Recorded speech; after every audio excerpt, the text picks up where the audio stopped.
প্রিয় ভারাক্রান্ত বাংলাদেশের মুসলিম ভাই বোনেরা, সারা পৃথিবীর মুসলিম ভাই বোনেরা, অত্যন্ত বিক্ষুব্ধ এবং মর্মাহত, মর্মপীড়াগ্রস্ত অবস্থায় আপনাদের সম্মুখে দাঁড়িয়েছে একটি বিষয় নিয়ে। বিষয়টি আপনারা দেখছেন, শিশু হত্যাকারী ফেরাউনদের ধ্বংসই একমাত্র সমাধান। কিন্তু কিভাবে সেটা হতে পারে, এই বিষয়ে আমি আল কোরআন থেকে দুটো নির্দেশনা আপনাদেরকে জানাবো ইনশাআল্লাহ। তার আগে কাতারের ওয়ার্ল্ড মুসলিম স্কলার্স ফোরাম থেকে যে ফতোয়াটি দেওয়া হয়েছে যে এই শিশু নারী হত্যাকারী নিরপরাধ মুসলিম জনগোষ্ঠীর বিরুদ্ধে জেনোসাইড পরিচালনাকারী নিষ্ঠুর, নির্দয়, নির্মম এসব কসাইয়ের বিরুদ্ধে, বিশ্ব কসাই, ইসরায়েলি কসাই এবং তার সহযোগী যে কসাইরা রয়েছে, এসব মানব কসাইয়ের বিরুদ্ধে জেহাদে ঝাঁপিয়ে পড়া গোটা মুসলিম জাহানের উপরে ফরজ। এই ফতোয়াটি আমিও সমর্থন দিলাম, আমার পক্ষ থেকে আমিও ঘোষণা দিলাম। কাতারের এই ওয়ার্ল্ড মুসলিম স্কলার্স ফোরামে আমি আরবি, উর্দু, বাংলা ভাষায় বক্তৃতা করে এসেছি। তাদের জ্ঞানের গভীরতা আমি দেখে এসেছি। তাদের এই ফতোয়াটি সঠিক। বিশ্বের সকল আলেমের এই ফতোয়া প্রচার করা উচিত এবং বাংলাদেশ সরকার সহ 57 মুসলিম রাষ্ট্রের সকল সরকারের এই ফতোয়া মেনে সে অনুসারে ফরজ, অপরিহার্য উদ্যোগ গ্রহণ করা উচিত। বাংলাদেশ সরকারকেও আমি সে আহ্বান জানাচ্ছি, বিশ্বের 56 মুসলিম দেশের প্রতিটি সরকারের কাছে এই আবেদন জানাচ্ছি, তারা যদি এই মানব কসাইদের বিরুদ্ধে সর্বশক্তি নিয়ে ঝাঁপিয়ে পড়ে, এদের ধ্বংসই হলো শিশু রক্ষার একমাত্র উপায়, এছাড়া উপায় নেই। অতীতের ফেরাউনকে আল্লাহ তাআলা এইভাবে ধ্বংস করেই শিশুদের হেফাজত করেছিলেন। প্রিয় বন্ধুরা, তো কোরআনিক সেই কোন ফর্মুলা যেটা ফেরাউনদের ধ্বংসের জন্য কোরআনে এসেছে? একটা এসেছে সূরা ইউনুসের 88 নম্বর আয়াত। এটি ফেরাউনের জাঁতাকলে পিষ্ট জাতির যে নবী মুসা আলাইহিস সালাম ছিলেন, তার জবানে আল্লাহ আমাদেরকে জানিয়েছেন, তিনি অত্যন্ত বুদ্ধিদীপ্ত এবং একেবারে জালিমের ফাউন্ডেশন উৎপাটনকারী একটা বিষয় একটি প্রার্থনায় উল্লেখ করেছেন। এটার উপরে আমল করা আমাদের সবার উপরে এখন ফরজ। তিনি কি বলেছেন? রব্বানা ইন্নাকা আতাইতা ফিরআউনা ওয়া মালাআহু জিনাতান ওয়া আমওয়ালান ফিল হায়াতিদ দুনিয়া। হে রব, তুমি ফেরাউন আর ফেরাউনের দলবলকে সৌন্দর্য এবং ধনরত্ন দিয়েছ এই পার্থিব জীবনে। রব্বানা লাইয়ুদিল্লু আন সাবিলিক, যার পরিণতি হলো তারা তোমার পথ থেকে মানব জাতিকে গোমরা করে দিয়েছে। রব্বানা তুমিস আলা আমওয়ালিহিম, এটা হলো আমার মূল জায়গা। আপনাদেরকে যেটা বলতে চেয়েছি, হে রব, তাদের সম্পদকে মুছে দিন আপনি, তাদের ধনরত্নের অস্তিত্ব বিলীন করে দেন আপনি, তাদের অর্থনৈতিক সামর্থ্যের মেরুদণ্ড চুরমার করে দিন আপনি। যে কোনো সরকার সে যুদ্ধ করে তার অর্থ বলে, পেটে ভাত নেই, সৈনিকদের পেটে ভাত নেই, অস্ত্র কেনার পয়সা নেই, যুদ্ধ শেষ,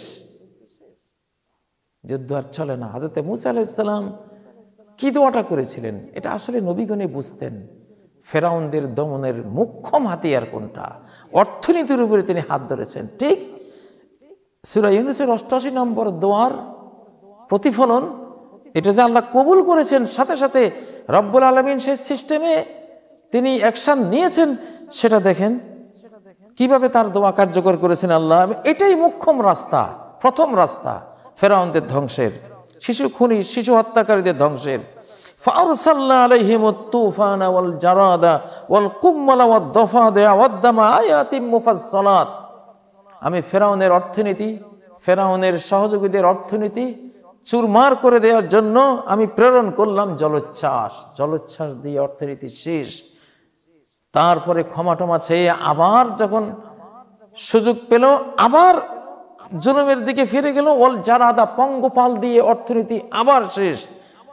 আবার তারা তওবা করলো, আবার জুলুম শুরু করলো, আবার ওয়াল কুম্মালা, চার পোকা দিয়ে একেবারে তাদের জীবনটাকে অতিষ্ঠ থেকে অতিষ্ঠতর করে তুললেন, অর্থনীতি ধ্বংস করে দিলেন।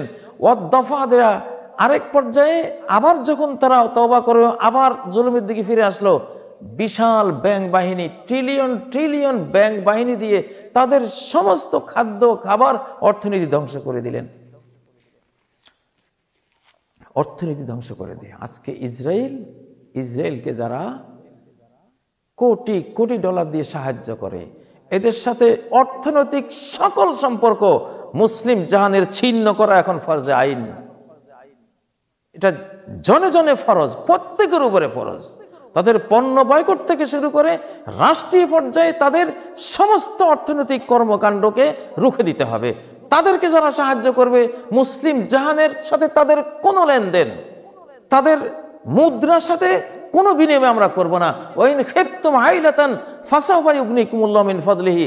তোমরা কি বেঈমান ফেরাউনদের সাথে সম্পর্ক কাটাপ করলে অর্থনীতির ক্ষতি হবে আশঙ্কা করো?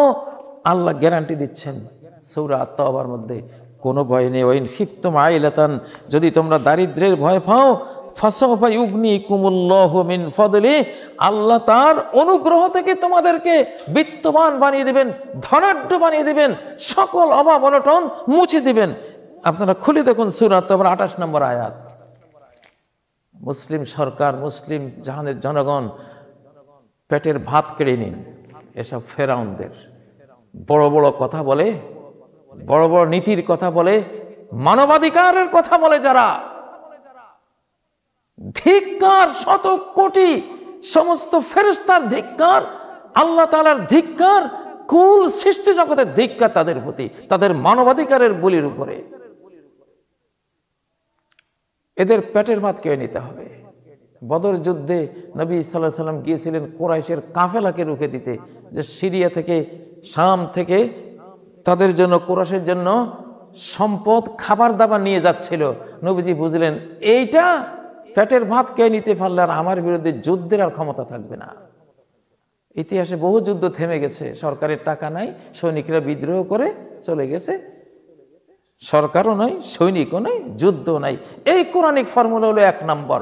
আজকে এখন থেকে এদের সাথে আমি, এদের যারা সহযোগী সবার সাথে আগে অর্থনীতি যেটা আমরা করতে পারবো, অর্থনৈতিক সমস্ত লেনদেন স্টপ, সমস্ত ব্যাংকিং লেনদেন স্টপ।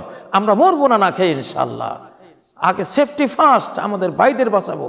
ওদের জীবনের উপরে আমাদের জীবন নির্ভর করে, বাংলাদেশের মানুষের বেঁচে থাকা নির্ভর করে। ফিলিস্তিনের একটা শিশুর জন্মকে যারা তাদের নিরাপত্তার থ্রেট মনে করে, এই বাংলাদেশের শক্তি সামর্থ্যকেও ওরাই তাদের নিরাপত্তার থ্রেট মনে করে। যেই যুক্তিতে ফিলিস্তিনকে মারছে, ওই যুক্তিতে আপনাকে মারবে না, কে সে গ্যারান্টি দেবে? অতএব অর্থনৈতিক ত্রুটি এখনই আমরা চেপে ধরতে হবে, এটা ফরজ আইন। এটা হলো ধ্বংসের প্রথম ফর্মুলা এবং পদ্ধতি, রব্বানি, ইলাহি, কোরআনিক, ঐতিহাসিক, নবীদের, আল্লাহ তাআলার। আর দ্বিতীয় পর্যায়ে আসবে তাদের বিরুদ্ধে, তারা যেই ভাষায় কথা বলে সেই ভাষায় মুসলিম জাহানও কথা বলবে। মুসলিম জাহানের সম্মিলিত ঐক্যবদ্ধ সৈন্য দল তাদের বিরুদ্ধে ডিক্লার করবে যুদ্ধের, সম্মিলিত যুদ্ধের ডাক।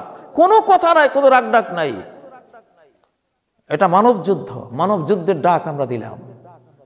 প্রত্যেক আলেম সমাজের উপরে ফরজ এটা নিয়ে কথা বলা। কথা দীর্ঘায়িত করব না, আগে পেটের ভাত খেয়ে নিতে হবে, অস্ত্র কেনার টাকার উৎস ধ্বংস করে দিতে হবে তাদের এবং তাদের পিছনে যারা, এদের সবার কোনো খাতির নেই। এরপরে দেখবেন যুদ্ধ 90% থেমে গেছে ইনশাআল্লাহ, থামিয়ে দিতে হবে। আর বাকি 10% তখন মুসলিম জাহানে সে সামর্থ্য আছে ইনশাআল্লাহ। তারা লড়াকু জাতি, মৃত্যু নেশাগ্রস্ত জাতি। ওরা ভাবছে যে এমন মারা মারবো, এমন লাশ ফেলবো, বোমা মারে লাশ আকাশে উড়িয়ে দেব, দৃশ্য থেকে সব মুসলমানরা ভয়ে চুপসে যাবে। জি না, সেই জাতি এই মুসলিম জাতি না। যত মারবি তত আমরা উড়বো, তত এগিয়ে যাব, তত লড়াই করব, তত যুদ্ধ করব, তত জীবন দেব ইনশাআল্লাহ। ফিলিস্তিন থেকে গোটা বিশ্ব শাসন হবে ইনশাআল্লাহ। সেই দিনক্ষণ আমরা গুনছি। আর তোরা ফেরাউনরা রসাতলে যাবি, আকাশের মার, অ্যাস্টেরয়েডের মার, ভূমিকম্পের মার, দাবানলের মার, গোটা সৃষ্টি জগতের মার, আল্লাহর মার তোদের জন্য অপেক্ষায় রয়েছে ইনশাআল্লাহ। অপেক্ষায় থাকো।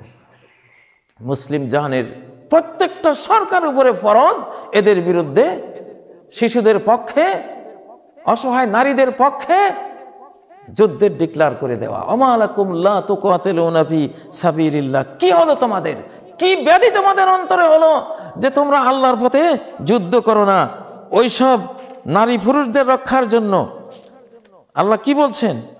এই যে সূরা নিসার ৭৫ নম্বর আয়াত, তোমরা কেন যুদ্ধ করো না আল্লাহর পথে, এবং ওই সব জাতিকে রক্ষার জন্য কেন লড়াই করো না যাদেরকে দাম্ভিকরা, ফেরাউনরা তাদের পক্ষ থেকে হীনবল করে দিয়েছে, তাদের স্বাধীনতা কেড়ে নিয়েছে, রাষ্ট্রীয় পরিচয় কেড়ে নিয়েছে, তাদের বেঁচে থাকার অধিকার কেড়ে নিয়েছে, তাদের খাবারের অধিকার কেড়ে নিয়েছে, চিকিৎসার অধিকার কেড়ে নিয়েছে, শত দিক থেকে তাদেরকে হীনবল, পঙ্গু, পর্যদস্ত করে রেখেছে। এসব মুস্তাদাবিনের পক্ষে হয়ে কেন তোমরা লড়াই করো না? কি কজ থাকতে পারে? কোনো কজ নাই, লড়াইতে ঝাঁপিয়ে পড়ো তোমরা। মিনার রিজালি ওয়ান নিসাই ওয়াল বিলদান, হীনবল করা হয়েছে মুসলিম পুরুষদেরকে, হীনবল করা হয়েছে মুসলিম নারীদেরকে, হীনবল করে রাখা হয়েছে মুসলিম শিশুদেরকে। তাদের বাঁচার অধিকার নেই। মনে রেখো, শক্তির অপর নাম শান্তি। একটি সূরা আর-নিসার ৭৫ নম্বর আয়াত যেটা দিলাম, এটা লম্বা আয়াত। তা যাই হোক, আল্লাহ তাআলা আমাদেরকে তৌফিক দিন। জিহাদের যে ফতোয়া মুসলিম স্কলার্স, ওয়ার্ল্ড মুসলিম স্কলার্স ফোরাম থেকে দেয়া হয়েছে, এটি সত্য, এটি দালিলিক, এটি বাস্তবতা। আমরা এটাকে সমর্থন দিলাম। সারা পৃথিবীর মুসলিমদের যার যার অঙ্গন থেকে এই পবিত্র যুদ্ধে, এই হোলি ওয়ারে অংশ নিতে হবে না ফরজ আইন। জীবন আমরা দিয়ে যুদ্ধ লড়তে জানি, এটা আমাদের ইতিহাস। মুসলিম জাতি এত বড় জাতি, এত বিশাল জাতি, এই জাতির কয়েক কোটিকে মেরেও তোমরা থামাবা, এই দিবা স্বপ্ন বাদ দাও, এই মিথ্যা স্বপ্ন, অনেক কল্পনা বাদ দাও, পারবা না থামাতে ইনশাআল্লাহ। এই শক্তি তোমাদের নাই। বরং মুসলিম পুনর্জাগরণে তোমরা ভেসে যাবে, ধ্বংস হয়ে যাবে, নিপাত হয়ে যাবে, অথবা মুসলিম হয়ে আত্মরক্ষা করবে সামনে। এই সময়ের অপেক্ষায় আমরা থাকলাম। তবে সরকারদের উচিত এক্ষুনি সম্মিলিত মুসলিম বাহিনী তৈরি করে তাদের দাঁত ভাঙ্গা জবাব দেয়া। আল্লাহ তাআলা আমাদের সরকারগুলিকে তৌফিক দিন, আমাদের জনগণকে তৌফিক দিন। তাদের পেটের ভাত কেড়ে নেয়া, অস্ত্র কেনার পয়সা কেড়ে নেয়া, বোমা কেনার পয়সা কেড়ে নেয়া, সৈনিক পোষার পয়সা কেড়ে নেয়া আমাদের উপরে ফরজ। যে যেখানে পারবো আমাদের সেটা করতে হবে। আল্লাহ তাআলা তৌফিক দিন। সুবহানাকাল্লাহুম্মা ওয়া বিহামদিক, আশহাদু আল্লা ইলাহা ইল্লা আনতা, আস্তাগফিরুকা ওয়া আতুবু ইলাইক। আসসালামু আলাইকুম ওয়া রাহমাতুল্লাহি ওয়া বারাকাতুহু।